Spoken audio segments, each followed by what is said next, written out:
Taste of India, దేశీయ రుచుల చిరునామా. కామన్ పర్సన్ ఏదైనా పని చేసి గుర్తింపు పొందాలనుకున్నారనుకోండి, చాలా కష్టం. అదే ఒక సెలబ్రిటీ అయ్యాక చిన్నపాటి పని ఏదైనా చేసినా సరే బోలెడంత గుర్తింపు వస్తుంది. ఇంకా ఈ మధ్య కాలంలో అయితే వాట్సాప్లో షేరింగు, ఫేస్బుక్లో షేరింగు, లైక్స్, అబ్బాబాబా ఒక్కటా రెండా ఎన్ని రకాల మనకి నెట్వర్కింగ్ సైట్స్ వచ్చేసాయి కదండి. సో తెగ్గ గుర్తింపు వచ్చేస్తుంది, ఎక్కడ చూసినా అదే మాట. ఇంతకీ ఇప్పుడు ఎవరు సెలబ్రిటీ అయ్యారు, ఎవరికి గుర్తింపు రాలేదు అనే కదా నా బాధ అంతా. క్విజిన్ గురించండి. అంటే మన ఇండియన్ క్విజిన్ గురించి పరదేశాల్లో అంటే వేరే దేశాల్లోని చాలా గొప్పగా చెప్పుకుంటారు. ఎస్పెషలీ ఇంగ్లాండ్లో మన ఇండియన్ ఫుడ్ అంటే చాలా ఇష్టపడతారంటండి. ఎందుకు అంటే అక్కడికి క్వీన్ విక్టోరియా వచ్చి ఒకసారి ఫుడ్ తిని, అంటే మనం ఒక ఇండియన్ రెస్టారెంట్లోని ఇండియన్ ఫుడ్ను ఆర్డర్ చేసుకొని తిని చాలా బాగుంది, నా మెనూలోని రోజు ఒక ఇండియన్ డిష్ ఉండాలి అని చెప్పారంట. అంతే అప్పటి నుంచి ఇంగ్లాండ్లోని తెగ్గ పాపులర్ అయిపోయింది మన ఇండియన్ క్విజన్. సో ఒక సెలబ్రిటీ టేస్ట్ చేసి చెప్తే గానీ వాళ్ళకి ఆ రుచి ఎంత బాగుంటుంది అనేది ఎక్కలేదు. సెలబ్రిటీస్ చెప్తే అంతేనండి, అందరూ తెగ వినేస్తారు. అప్పటి నుంచి ఇప్పటి వరకు అక్కడ ఇండియన్ క్విజన్కి ఫుల్ డిమాండ్. కానీ మనం ఏం చేస్తున్నామో తెలుసా, బొత్తుగా సెల్ఫ్ రెస్పెక్ట్ లేదు. ఆ ఇండియన్ క్విజన్నే మనం ఇక్కడ ఆంగ్లో ఇండియన్ క్విజన్ అంటున్నాం. ఎందుకు అలాగా? అది మన ఇండియన్ క్విజన్ కదా, మన ఇండియన్ వంటలు కదా, ఎందుకు అలా అంటున్నాం? ఈసారి నుంచి అలా అనద్దు, ఇండియన్ క్విజన్ అని అనుకుందాం. సో మరి ఇంత గొప్ప ఫుడ్ గురించి చెప్పుకున్నాక ఒక గొప్ప రెసిపీ కూడా నేను మీకు పరిచయం చేయాలి కదా. సో ఈ రోజు నేను పరిచయం చేయబోయే రెసిపీ పేరు కోకోనట్ ఎల్లో రైస్. మరి అది ఎలా తయారు చేసుకోవాలో ఇప్పుడు చూపిస్తాను.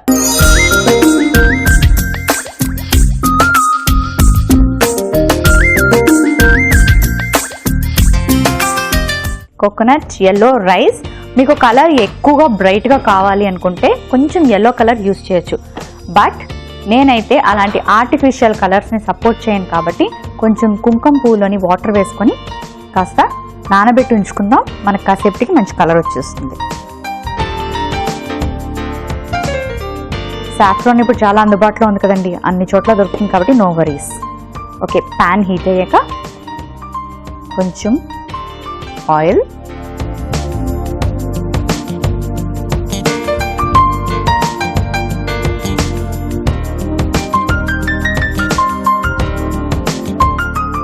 సో బ్రిటిషర్స్, పోర్చుగీస్ వాళ్ళు ఎప్పుడైతే మన ఇండియా వచ్చి కొన్నాళ్ళు మనల్ని పరిపాలించారో వాళ్ళకి మన రెసిపీస్ మీద కూడా చాలా ఇంట్రెస్ట్ ఉందండి.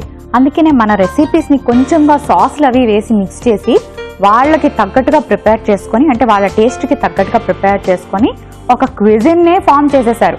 అందుకే కదా ఇప్పుడు నేను చెప్పిన ఇంగ్లాండ్లోని మన రెసిపీస్ అంటే అంత ఇష్టపడతారు. సో ఇండియన్ ఫుడ్కి చాలా వాల్యూ ఉందండి వేరే కంట్రీస్లోని. అది ఎలాగా, ఎందుకు అంటే మనం వేసుకున్నన్ని స్పైసెస్తో అంట వాళ్ళు అసలు తయారు చేసుకోరంట. అండ్ బేసికలీ మనం తయారు చేసుకునే రెసిపీస్లో ప్రతిరోజు ఏముంటుంది చెప్పండి, కంపల్సరీగా రైస్, రోటీ అన్నవి మనకి డెఫినెట్గా ఉంటాయి. వాళ్ళందరూ రైస్, రోటీ తినరు, కానీ హెల్త్కి అయితే ఇవే మంచివి. ఆయిల్ బాగా హీట్ అయింది. ఇప్పుడు ఏం చేద్దామంటే ఫస్ట్ పోపు పెట్టుకుందాం. కరివేపాకు,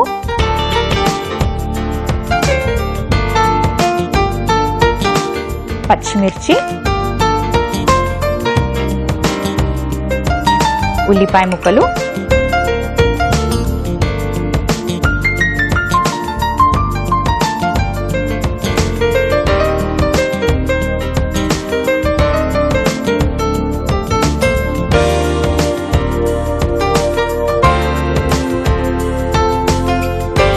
అవి బాగా ఫ్రై అవ్వాలి. ఆ తర్వాత కొంచెం బీన్స్ కూడా వేసుకుంటున్నాను. అయితే కాస్త పసుపు తీసుకొని మనం ఉడకబెట్టి చల్లార్చి పెట్టుకున్న రైస్లోని వేసుకోవాలి. వేసి ఇలా జస్ట్ మనకి లైట్ yellowish కలర్ కోసం మిక్స్ చేసుకున్నాం.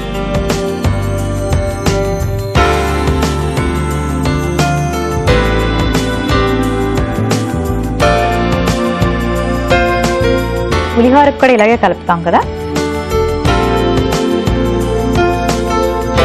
సో ఆర్టిఫిషియల్ కలర్స్ కన్నా మనకి న్యాచురల్గా దొరికే ఈ పసుపు మనకి బెటర్. అండ్ దీనికి నేను బాస్మతి రైస్ని యూస్ చేస్తున్నాను. ఇలాంటి రైస్ ఐటమ్స్ ఏవైనా సరే కొంచెం బాస్మతి రైస్ని యూస్ చేస్తే ఆ ఫ్లేవర్ వల్ల టేస్టే చాలా డిఫరెంట్గా ఉంటుంది అండ్ చూడటానికి లుక్ కూడా చాలా స్పెషల్గా అనిపిస్తుంది అనమాట. మామూలు రైస్ అయితే కొంచెం చిన్నగా ఉంటుంది కదా, లెంత్ వైజ్ చూసినట్టుగైతే బాస్మతి రైస్ కొంచెం పొడుగ్గా ఉండడం వల్ల అంటే బాస్మతి రైస్ కుక్ చేస్తే ఒక రకమైన మంచి ఫ్లేవర్ వస్తుంది కదా, దానివల్ల మనకి టెంప్టింగ్గా ఉంటుంది అనమాట, తొందరగా చేసుకొని తినాలనిపిస్తుంది. ఓకే, ఆనియన్ కూడా ఫ్రై అయ్యాక బీన్స్. అసలు ఈ సీజన్లో అండి ఎస్పెషలీ మనకి వర్షాలు మనకి సెప్టెంబర్లో అయిపోతాయి ఆల్మోస్ట్. ఇప్పుడు కాలం బట్టి వర్షాలు ఎండలు అన్నీ వస్తున్నాయో మోనికా అని అడగండి, నేను జస్ట్ మామూలుగా మనకున్న సైకిల్ని బట్టి చెప్తున్నాను. సెప్టెంబర్ ఎండింగ్ కల్లా, సెప్టెంబర్ స్టార్టింగే వర్షాలు అయిపోతాయి ఆల్మోస్ట్. ఒక్కొక్కసారి వినాయక చవితి వెళ్ళేదాకా ఎండింగ్ వరకు కూడా వర్షాలు పడతాయి. ఆ తర్వాత స్టార్ట్ అయ్యే వింటర్ సీజన్లోని ఎక్కువగా ఫ్రెష్ ఫ్రూట్స్ అండ్ వెజిటబుల్స్ వస్తాయండి. వర్షాలు పడ్డాక చక్కగా పంటలు బాగా పండుతాయి. సో ఈ టైంలో వెజ్ రెసిపీస్ని ఎక్కువగా ప్రిపేర్ చేసుకుంటే బాగుంటుంది. అండ్ ఇలా కూరగాయలు కలిపి వేసుకునే ఏ రైస్ అయినా బాగుంటుంది. మామూలుగా బీన్స్తో చేసే రెసిపీ తినమంటే చాలామంది పిల్లలు తినకపోవచ్చు, పెద్దవాళ్ళు కూడా తినకపోవచ్చు. సో అలాంటప్పుడు ఏం చేయాలంటే ఇలా ఏదైనా రైస్లో మిక్స్ చేసుకున్నాం అనుకోండి, బీన్స్ అని, క్యారెట్ అని, బీట్రూట్ అని, స్ప్రౌట్స్ అని మిక్స్ చేసుకోవడం వల్ల ఏమవుతుందంటే ఈ రైస్ టేస్టీగా ఉంటుంది కాబట్టి అందులో మనకి చక్కగా అందాల్సిన పోషక విలువలు కూడా అందుతాయి అన్నమాట ఈ వెజిటబుల్స్ వల్ల. సో ఎవరు చూడనప్పుడు ఇంట్లోని, ఎవరు అంటే మీ పిల్లలు, వాళ్ళు తినని వాళ్ళు ఎస్పెషలీ చూడనప్పుడు కాస్త ఇలా బీన్సో గ్రీన్ పీసో అలా వేసేసుకుంటూ ఉండండి. అప్పుడు టేస్టీగాను ఉంటుంది అండ్ హెల్త్కి కూడా మంచిది. ఇప్పుడు ఏం చేద్దాం అంటే కుక్ చేసి పెట్టుకున్న ఈ రైస్ని వేసేసుకుందాం.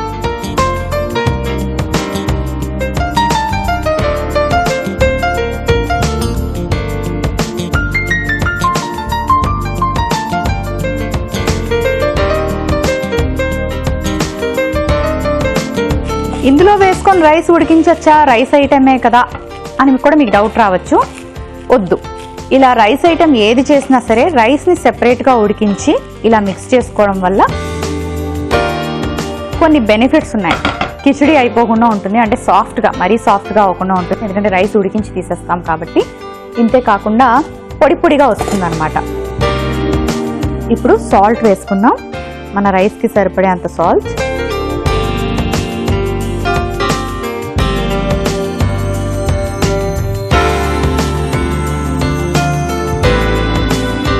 ఆ తర్వాత కాస్త చిల్లీ ఫ్లేక్స్,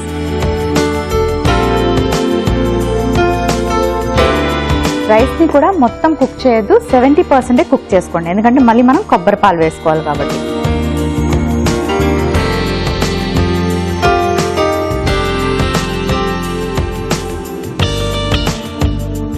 సెవెంటీ పర్సెంటే కుక్ చేసుకున్న రైస్ తీసుకోవడం వల్ల మనం ఏం చేయొచ్చు అంటే మనం ఫ్రెష్గా రెడీ చేసి పెట్టుకున్న ఈ కొబ్బరి పాలు కాస్త వేసేసుకోవాలి.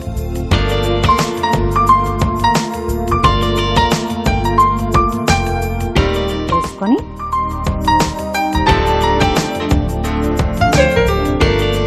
కొంచెం కొత్తిమీర వేసి, కొంచెం కొత్తిమీర గార్నిష్ ఉంచుకొని, అలాగే ఈ సాఫ్రాన్ కలర్ ఏదైతే తీసుకున్నామో ఈ వాటర్ కూడా కొంచెం వేసుకుందాం. వేసి మూత పెట్టి ఒక 5 minutes పాటు అలా హీట్లో ఉంచడం వల్ల ఆ కొబ్బరి పాల్లో మనకి రైస్ మిక్స్ అయ్యి మంచి ఫ్లేవర్ వస్తుంది, తినేటప్పుడు టేస్ట్ బాగుంటుంది. ఓకే,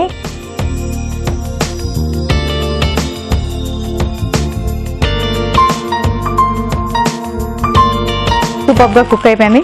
ఇప్పుడు స్టవ్ ఆఫ్ చేసుకొని సర్వింగ్ బౌల్లోకి తీసుకుందాం.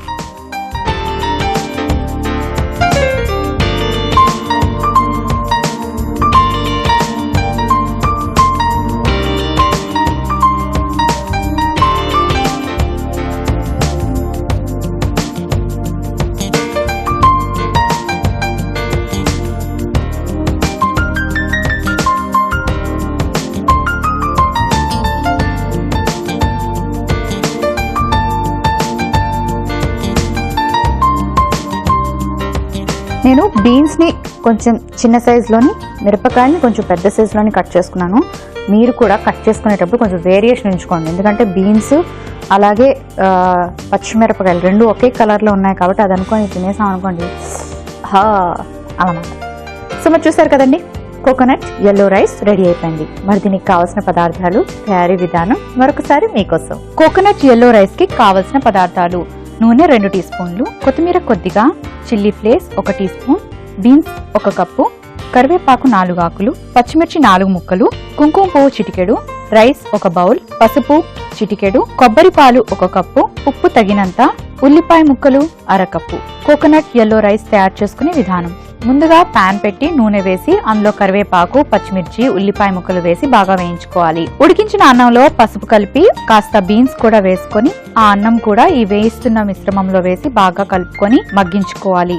ఆ తర్వాత ఉప్పు కలిపి చిల్లీ ఫ్లేక్స్ వేసి కాస్త కలుపుకున్నాక కొబ్బరి పాలు కూడా వేసుకొని కొత్తిమీర, కుంకుమ పువ్వు వేసి మూత పెట్టి కాసేపు ఉడకనివ్వాలి. ఆ తర్వాత సర్వింగ్ బౌల్ లోకి తీసుకుని సర్వ్ చేసుకుంటే ఎంతో రుచికరమైన కోకోనట్ ఎల్లో రైస్ రెడీ.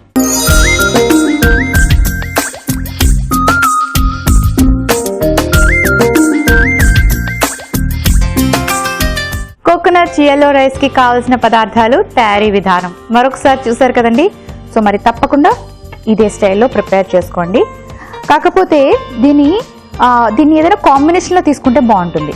వాళ్ళు ఎలా తీసుకుంటారంటే ఒక స్పెషల్ రెసిపీతో తీసుకుంటారు. ఆ రెసిపీ ఏంటో చెప్తాను. ముందైతే ఫస్ట్ అసలు ఇది ఎలా ఉందో టెంప్టింగ్గా ఉంది. ఫ్లేవర్ టేస్ట్ చూసేద్దాం.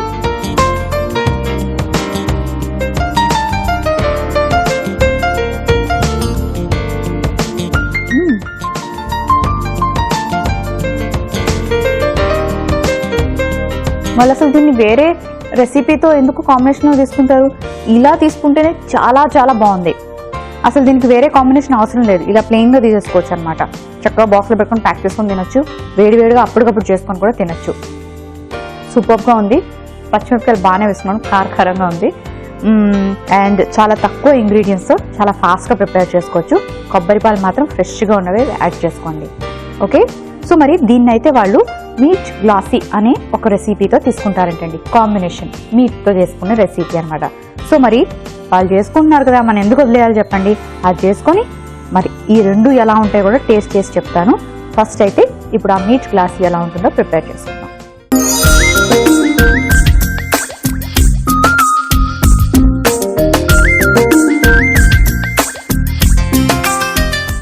మీట్ గ్లాసీ అంటే మనం గ్లాసులతోటి, చెంబులతోటి తయారు చేసే రెసిపీ కాదు. దాన్ని గ్లాసీ అని ఎందుకు పెట్టారంటే నాకు కూడా తెలీదు.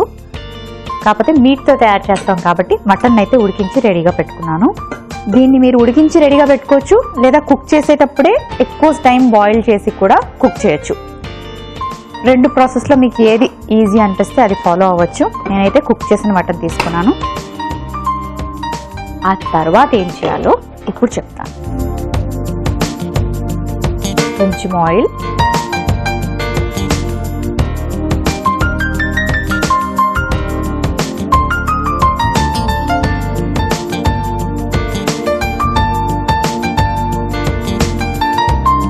గోవాలోని పోర్చుగీస్ వాళ్ళు వచ్చి ఎన్నో ఏళ్ళు సెటిల్ అయిపోయారని చెప్పాను కదా. 450 years పోర్చుగీస్ వాళ్ళు ఉన్నారంట. వాళ్ళు అక్కడ ఎన్నో ఏళ్ళు ఉండడం బట్టి వాళ్ళ లాంగ్వేజ్ కానీ, కల్చర్ కానీ, వాళ్ళ ఫుడ్ కానీ మన మీద కొంచెం ఇన్ఫ్లుయెన్స్ అయింది. అలాగే మన ఫుడ్ని కూడా వాళ్ళు అడాప్ట్ చేసుకున్నారు. ఫుడ్ని అడాప్ట్ చేసుకునే కాకుండా గోవా అనే ప్లేస్లో పుట్టిన వాళ్ళు అనమాట. నేటివిటీస్ కొంకణి మాట్లాడేవాళ్ళు, గోవాలో పుట్టి పెరిగిన వాళ్ళని ఈ పోర్చుగీస్ వాళ్ళు పెళ్లి చేసుకున్నారంట. సో ఈ ఇంటర్ క్యాస్ట్ మ్యారేజ్ అన్నది ఎన్నో ఏళ్ళు ఎప్పటి నుంచో ఒక నార్మల్ థింగ్గా సాగిపోతుందంటండి. అంటే మన ఇండియన్స్ పోర్చుగీస్ వాళ్ళని పెళ్లి చేసుకోవడం ఏంటి అని అనిపించచ్చు కదా మీకు. అక్కడ తేడా ఏం లేదన్నమాట. పోర్చుగీస్ వాళ్ళు కూడా మన ఇండియన్స్ లాగే అక్కడ సెటిల్ అయిపోయారు కాబట్టి వాళ్ళు పెళ్లి చేసుకున్నారంట. అలా పెళ్లి చేసుకోవడం జరుగుతూ వచ్చింది చాలా నాళ్ళు. ఆ తర్వాత వచ్చిన జనరేషన్స్ అందరూ కూడా ఏంటంటే బోత్ పోర్చుగీస్ లాంగ్వేజ్ మాట్లాడేవారు, కొంకణి కూడా మాట్లాడేవారంట. వీళ్ళనే ఆంగ్లో ఇండియన్స్ పిలుస్తారంట. అక్కడ ఆయిల్ హీట్ అయింది కదా, ఇప్పుడు ఉల్లిపాయ ముక్కలు వేసుకోవాలి.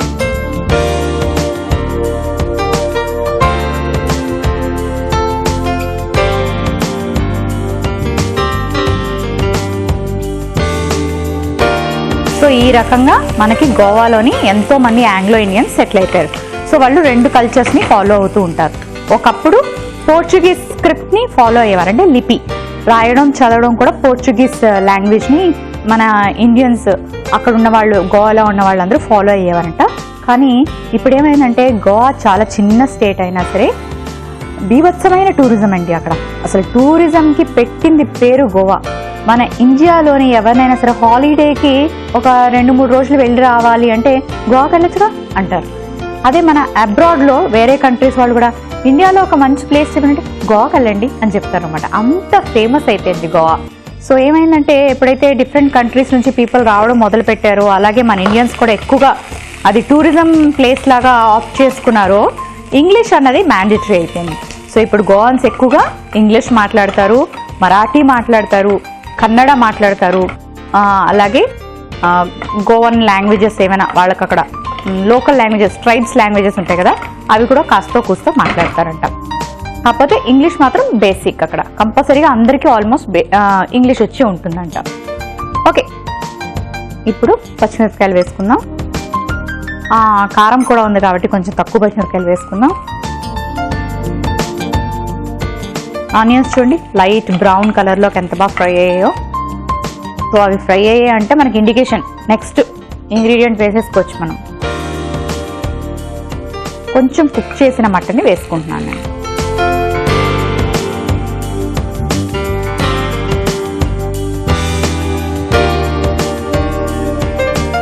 ఇప్పుడు ఏం చేయాలంటే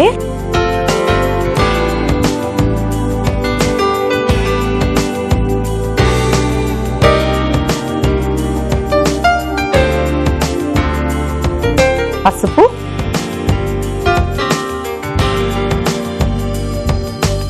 కారం,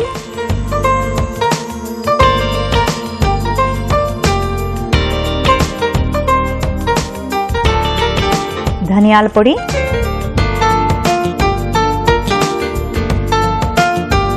జీలకర్ర పొడి.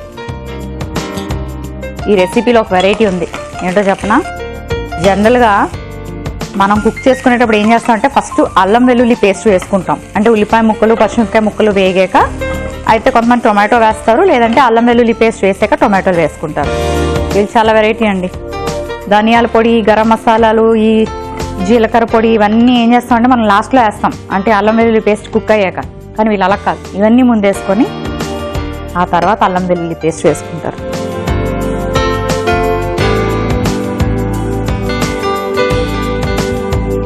కొంచెం వాటర్ వేద్దాం.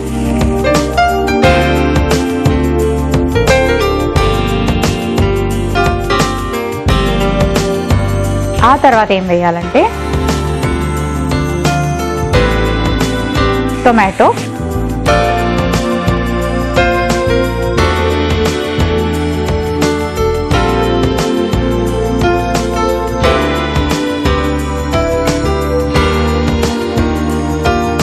ఇవన్నీ వేసుకున్నాక లాస్ట్లో సాల్ట్ వేసుకోవాలి.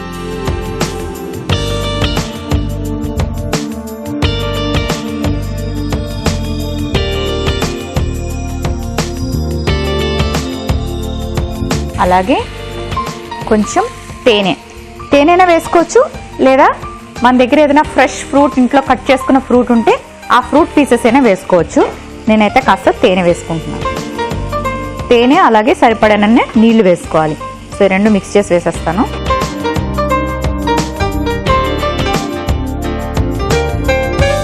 సాల్ట్ వేసుకున్నాక ఒకసారి మిక్స్ చేసుకుందాం.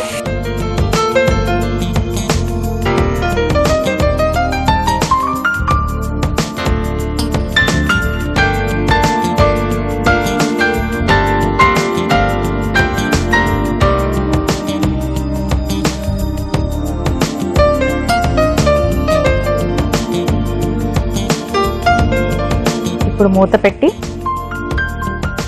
దగ్గరకు అయ్యేదాకా కుక్ చేసుకోవాలి. ఓకే,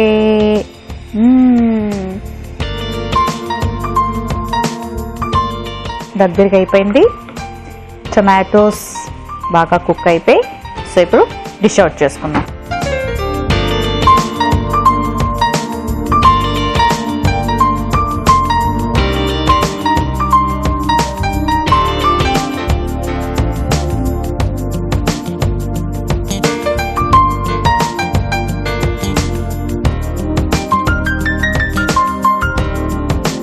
ఓకే, వేడివేడిగా మీట్ గ్లాసీ రెడీ అయిపోయింది. మరి దీనికి కావాల్సిన పదార్థాలు, తయారీ విధానం మరొకసారి మీకోసం. మీట్ గ్లాసీకి కావలసిన పదార్థాలు: మటన్ 1 కప్పు, టొమాటో ముక్కలు 1 కప్పు, ఉల్లిపాయ ముక్కలు 1 కప్పు, నూనె 4 టీ స్పూన్లు, కారం 1 టీ స్పూన్, పచ్చిమిర్చి 4 ముక్కలు, పసుపు 1 టీ స్పూన్, ధనియాల పొడి 1 టీ స్పూన్, జీలకర్ర పొడి 1 టీ స్పూన్, అల్లం వెల్లుల్లి పేస్ట్ 1 టీ స్పూన్, ఉప్పు తగినంత, తేనె 1/2 టీ స్పూన్.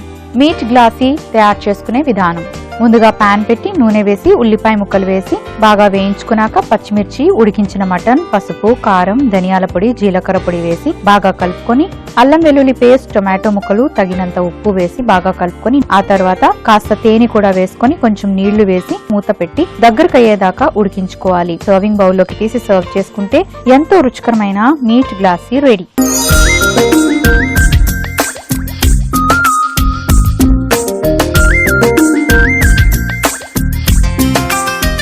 మీట్ గ్లాసీకి కావలసిన పదార్థాలు, తయారీ విధానం మరొకసారి చూసారు కదండి. ఇప్పుడు ఇందులో మనం కొంచెం తేనె వేసుకున్నాం కదా, 1 స్పూన్ వేసాను కదా. స్వీట్గా ఉంటుంది అంటారా? ఉంటుంది, తేనె వేసాం కదా అన్నాయి కదా. కాదు, ఎవరు చెప్పారా మీకు? 1 స్పూన్ వేసుకుంటే మనకి స్వీట్నెస్ ఏం రాదు. దానికి తగ్గ కారం, పచ్చిమిరపకాయలు కూడా వేసుకున్నాము.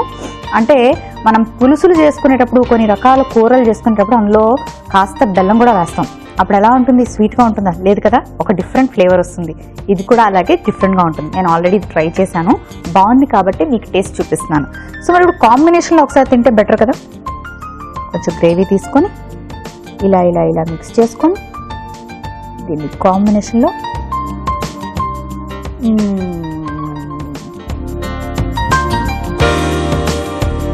స్వీట్గా లేదు కానీ టింజీ ఫ్లేవర్ వచ్చింది, చాలా బాగుంది. కారంగా ఉంది, ఎందుకంటే కారం వేసుకున్నాను, పచ్చిమిరపకాయలు వేసుకున్నాను. ఓకే, ఇప్పుడు అర్థమైంది కాంబినేషన్ ఎందుకు తీసుకోవాలో. ఇది బాగా స్పైసీగా ఉందని నేను చెప్పాను కదా, ఎక్కువ పచ్చిమిరపకాయలు వేసుకున్నాను స్పైసీగా ఉందని. ఇది కొంచెం ఆ తేనె వేయడం వల్ల ఒక డిఫరెంట్ ఫ్లేవర్ వచ్చింది. సో ఈ రెండు కాంబినేషన్లో తీసుకోవడం వల్ల కారకారంగా అక్కడక్కడ కొంచెం డిఫరెంట్ ఫ్లేవర్ తోటి అద్దిరిపోయే టేస్ట్ తోటి చాలా బాగుంది. కాంబినేషన్లో తీసుకోండి, ఎక్కువ టైం లేకపోతే ఓన్లీ ఇదే చేసుకోండి. సో మరి చూసారు కదండి, ఈరోజు చూపించిన 2 రెసిపీస్ మీకు బాగా నచ్చాయి అనుకుంటాను. ఒకవేళ మీరు మిస్ అయినట్టుగా అయితే లాగాన్ టు www.facebook.com/etvabhiruchi, www.youtube.com/etvabhiruchi లో మళ్ళీ చూడండి. చూసారు కదండి, వాళ్ళు పరిచయం చేస్తున్న రెసిపీస్ చాలా టేస్టీగా ఉన్నాయి. తప్పకుండా ట్రై చేయండి. రేపు మరొక 2 మంచి రెసిపీస్ తో మళ్ళీ మీ ముందుకు వచ్చేస్తాను. Until then, take care. See you tomorrow. Bye bye.